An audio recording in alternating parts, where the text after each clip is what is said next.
Friendly கம்மல் அவங்க அப்பாவோடு கோவில் திருவிழாவுக்கு போனா.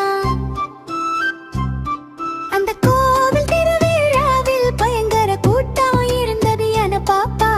கமலையின் கையை நல்லா பிடிச்சுக்கோமா என்று சொன்னாராம். ஆனா கமல் என்ன பண்ணான்னா, அங்க இருந்த ஒரு தள்ளுவண்டி ஐஸ்கிரீம் கடைய பார்த்துட்டா.